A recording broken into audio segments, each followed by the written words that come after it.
Hello दोस्तों, स्वागत है आपका हमारी इस वीडियो में। इस वीडियो में हम आपको लेके जाएंगे उत्तराखंड जिले के रुद्रप्रयाग में स्थित बाबा तुंगनाथ जी के मंदिर में, जो कि दुनिया में सबसे ज़्यादा ऊंचाई पर स्थित भगवान शिव का एकमात्र मंदिर है।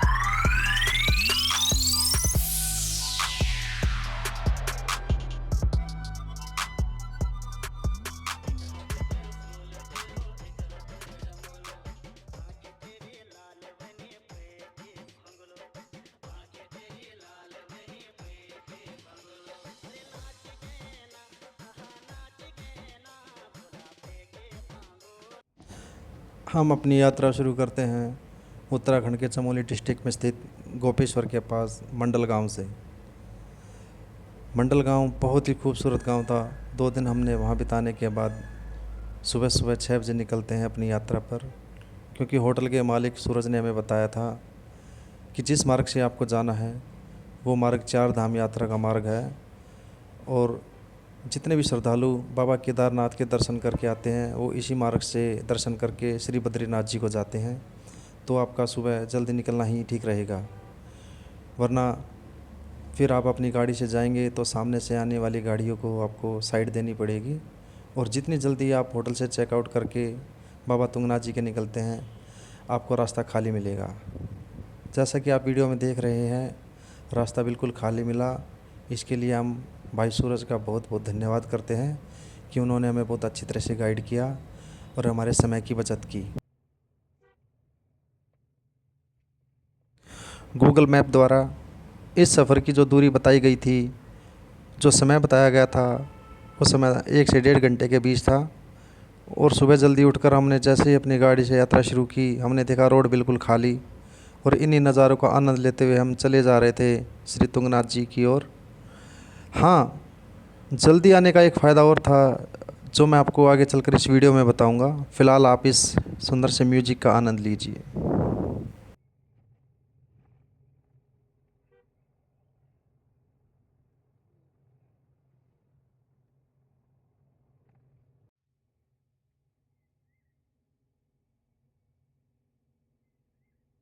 अभी हम जो यात्रा कर रहे थे वो लगभग 2500 मीटर की हाइट पर कर रहे थे। इतनी हाइट पर उत्तराखंड सरकार द्वारा रोड को दुरुस्त करने के लिए किए गए कार्यों की मैं सराहना करता हूँ। रोड यात्रा के बिल्कुल अनुकूल थे। 4 धाम यात्रा बराबर चल रही थी, यात्रियों को कोई दिक्कत ना हो, इसलिए उत्तराखंड सरकार द्वारा निरंतर रोड को दुरुस्त करने के प्रयास जारी थे। आप खुद देख सकते हैं रोड की कंडीशन कैसी है।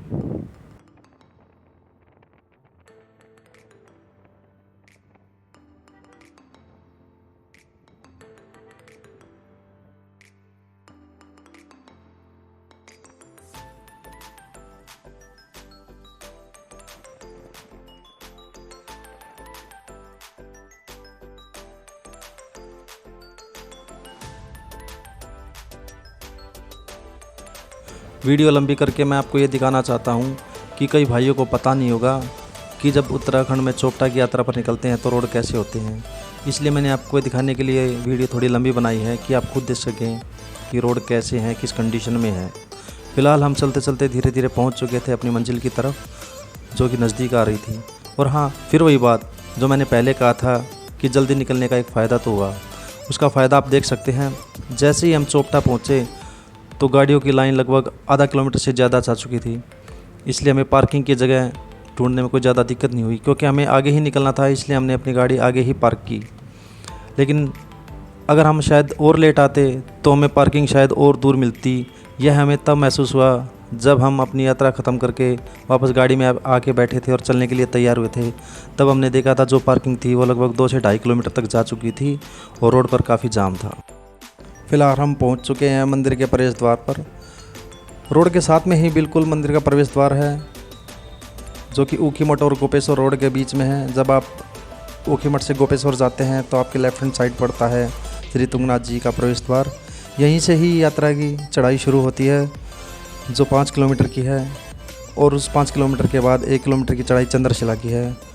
तो देख सकते हैं आप ट्रैक को, लगभग 6 से 8 फीट चौड़ा ये ट्रैक जो सीधा जाता है बाबा तुंगनाथ जी की तरफ।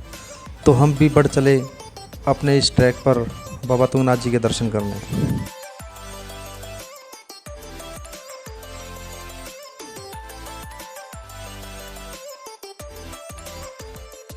जल्दी आने का एक फ़ायदा और हुआ, जो पैदल चढ़ने वाले यात्री हैं सुबह जल्दी अगर अपनी यात्रा शुरू कर देते हैं, और जिनको अपनी यात्रा खच्चर से ही या पालकी से ही शुरू करनी होती है वो तो कभी भी आ सकते हैं। लेकिन अगर आप जल्दी अगर अपनी यात्रा शुरू करते हैं तो आपको यात्रा में खच्चर और पालकी वाले इतने परेशान नहीं करते।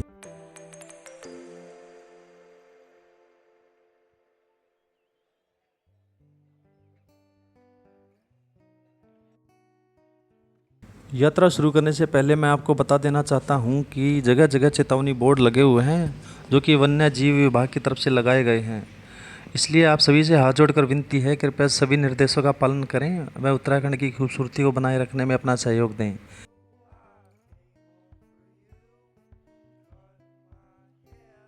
एक बात मैं आपको समझा देना चाहता हूँ कि जितनी जल्दी सुबह आकर आप अपनी चढ़ाई या यात्रा या ट्रैकिंग शुरू करेंगे उतनी ही आपको सुविधा रहेगी, क्योंकि जैसे ही दिन निकलता है तो आपकी यात्रा के बीच में वो खच्चर वाले या पालकी वाले आ जाते हैं, जिससे आपकी यात्रा बाधित होगी। इसलिए आपको अगर यात्रा का आनंद लेना है तो अपनी यात्रा सुबह 6 बजे से पहले ही शुरू करें। प्लेबैक म्यूजिक कम करके मैं आपको उत्तराखंड में सुबह सुबह पक्षियों के चहकने की आवाज़ सुनाऊंगा, ध्यान से सुनना।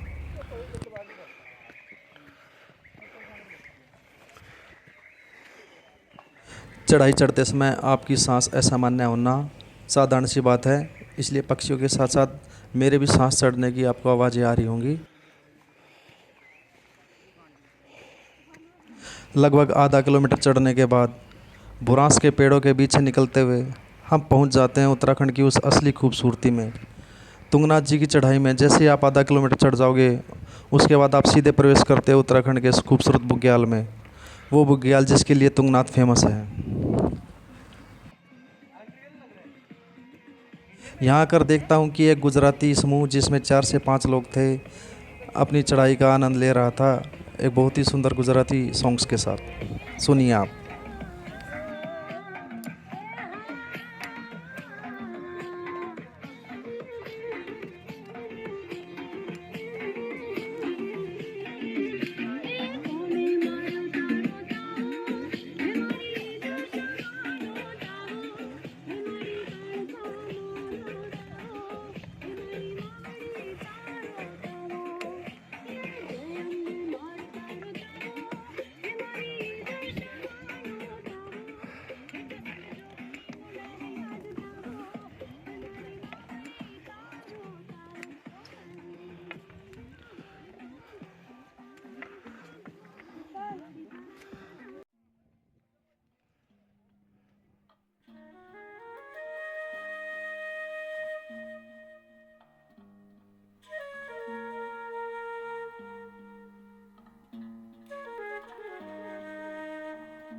चांद और विकास आगे खड़े थे, 2 मोड़ आगे, इशारा कर रहे थे जल्दी आओ।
वहाँ से आए थे, इधर घूमते हुए बुग्यालों के बीच से होते हुए सीधे हम यहाँ आ चुके थे लगभग आधी दूर पर।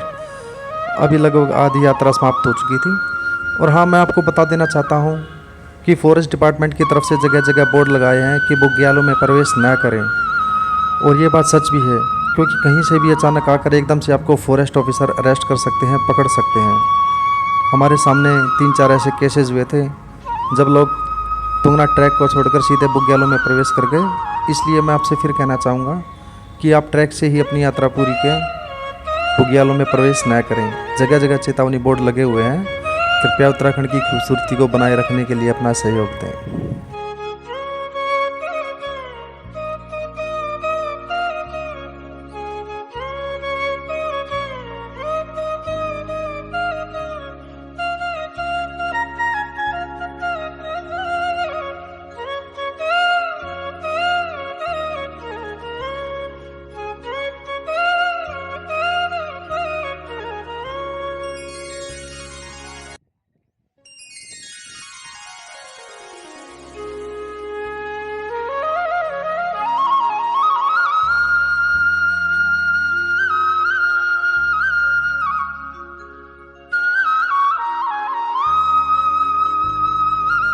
वो जो आप मेरे सामने देख रहे हैं बिल्कुल नीचे ग्राउंड, वहीं से ही पहला बुग्याल आता है और उन्हीं को क्रॉस करते हुए हम लगभग आधे से ज़्यादा दूरी तय कर चुके हैं। वो मेन रोड है।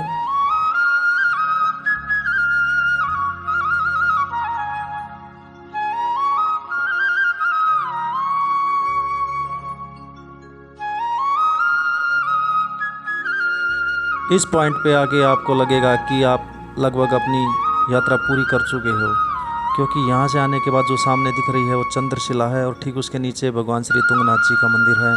ये सीधा रास्ता, कहीं मोड़ नहीं, सिर्फ चढ़ना ही चढ़ना है। बस अंतिम पड़ाव है जो आपको पूरा करना होता है।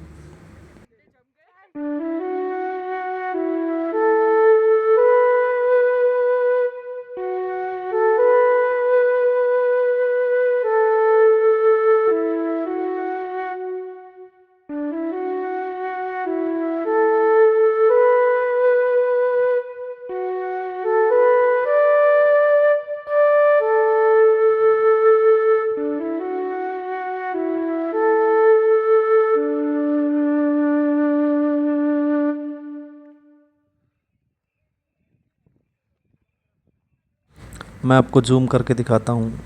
वो देखिए, श्री तुंगनाथ जी, चोटी दिख रही है मंदिर की। 30 मिनट से ज़्यादा की ये वीडियो है। इस वीडियो में मैं आपको पूरी चढ़ाई दिखा रहा हूँ श्री तुंगनाथ जी की।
चांद और विकास पहले ही पहुंच चुके थे और वो दर्शन कर चुके थे, इसलिए उनको पता था कि जब हम पहुंचे हमें क्या करना है। हमारे पहुंचते ही उन्होंने हमारे हाथ में प्रसाद और तांबे के 2 जल से भरे हुए लोटे दे दिए, जिसके द्वारा हमें अंदर भगवान श्री शिव का जलाभिषेक करना था।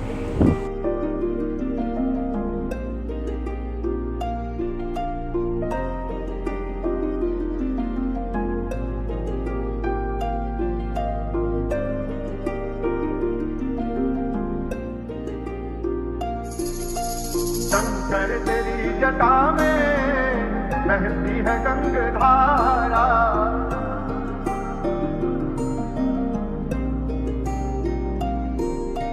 शंकर तेरी जटा में बहती है गंगाधारा।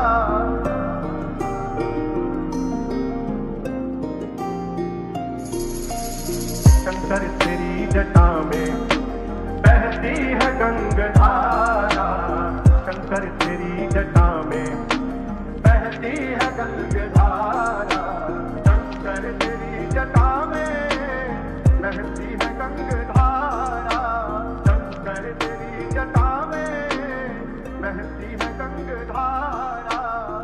तेरा सावन आया देवों के हे देव, मेरी आंखों का भी सावन जरा देख, दिया तेरे आगे मैंने माथा टेक, पीड़ा हरो मेरी मेरे महादेव, तेरा दास ना तो राम या तो रावण है, दिल में बहता मेरे पापों का हिस्सा है। मंदिर के सामने दर्शन करने वाली सीढ़ियों के राइट से ही एक रास्ता जाता है घूमकर, जो जाता है चंद्रशिला की तरफ। आप देख सकते हैं ये जो रास्ता है ये सीधा मंदिर के पीछे से होते हुए चढ़ जाएगा सीधा चंद्रशिला की तरफ। जय श्री महाकाल। मौसम ख़राब हो चुका था, हवा काफ़ी तेज़ थी और हवा के साथ साथ अब थोड़ी थोड़ी बारिश भी आनी शुरू हो गई थी। तेरे डमरू की धुन सुन के, तेरे डमरू की धुन सुन के, तेरे दरबार आया हूँ, तेरे डमरू की धुन सुन के, तेरे दरबार आया हूँ, तेरे डमरू की धुन सुन के, तेरे दरबार आया हूँ, तेरे डमरू की धुन सुन के, तेरे दरबार आया हूँ। कृपा कर दे मेरे बाबा, कृपा कर दे मेरे भोले, मेरे अरदास लाया हूँ, तेरे डमरू की धुन सुन के, तेरे दरबार आया हूँ। अगर आप भी कभी तुंगनाथ जी व चंद्रशिला की ट्रैकिंग पर आने का प्रोग्राम बना रहे हैं तो प्लीज़ अपने साथ गर्म कपड़े और बारिश से बचने के लिए रेनकोट वगैरह लेकर आए, क्योंकि यहाँ का मौसम कभी भी बदल सकता है, जो मैं आपको वीडियो में दिखाऊंगा। अभी हम फ़िलहाल जो चल रहे थे वो काफ़ी तेज़ हवाओं के बीच और थोड़ी बहुत बूंदों के बीच चल रहे थे। बूंदों की वजह से ठंड बहुत बढ़ चुकी थी।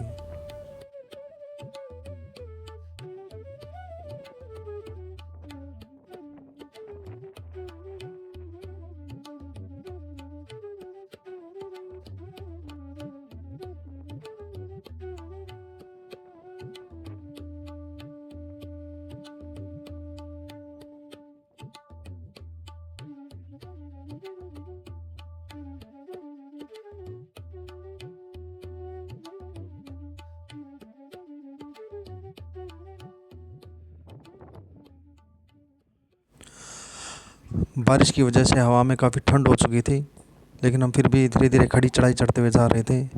मैं आपको जूम करके दिखाता हूँ, वो सामने चंद्रशिला है।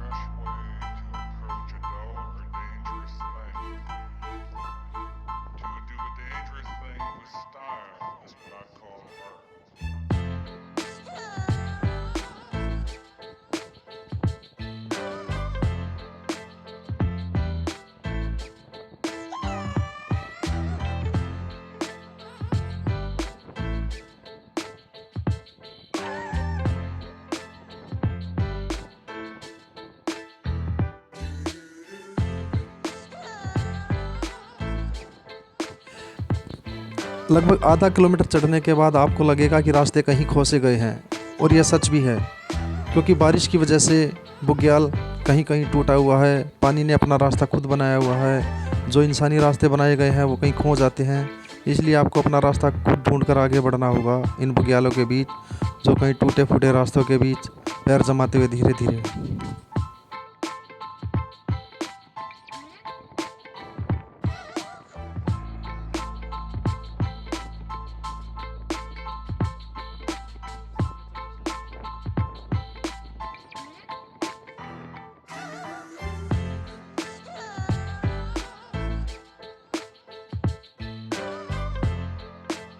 जब अंतिम 200 मीटर की चढ़ाई रह जाती है तो चढ़ाई एकदम से खड़ी हो जाती है।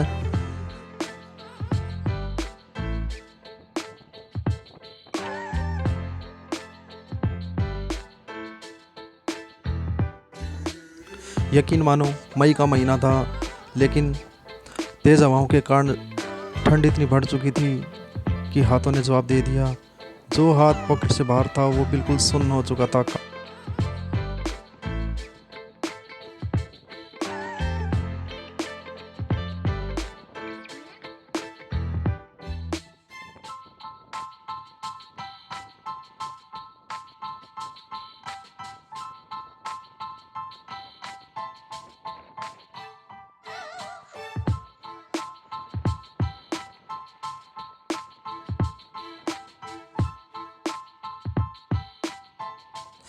वीडियो लंबी बनाने का ये महत्व है कि मैं आपको अंतिम समय की चढ़ाई दिखा देना चाहता हूँ। चंद्रशिला से 100 या 150 मीटर पहले ऐसी खड़ी चढ़ाई हो जाती है।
फाइनली 1 से 1.5 किलोमीटर की खड़ी चढ़ाई चढ़ने के बाद हम अपनी मंजिल के पास थे।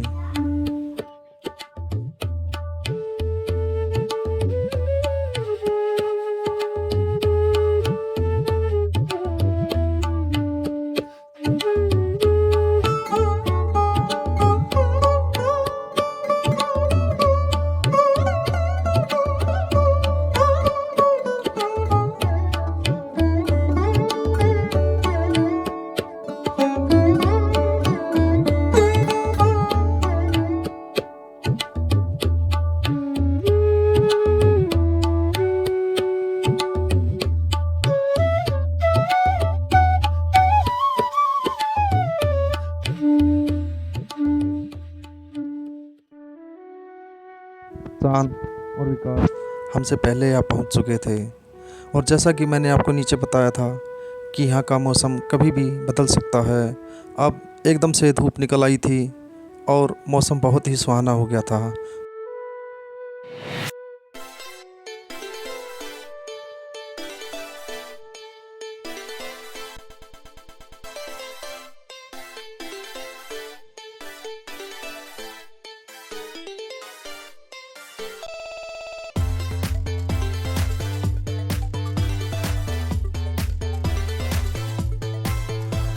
सूरज निकलने के बाद ही मौसम बहुत अच्छा हो गया था।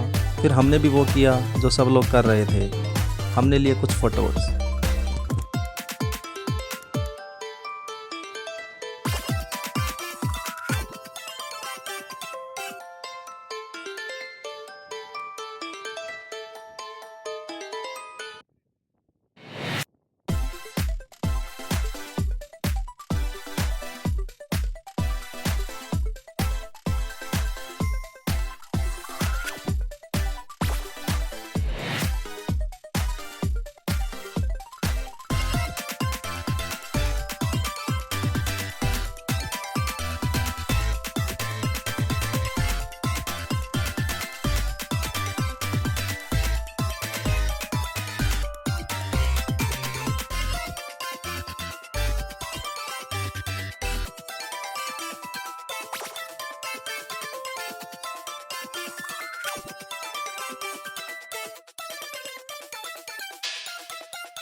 फ़ोटो लेने के बाद हम निकल पड़ते हैं वापस अपने सफ़र की तरफ। तो कैसी रही ये यात्रा कमेंट करके ज़रूर बताइएगा दोस्तों। मिलते हैं अगली वीडियो में, तब तक के लिए बाय बाय।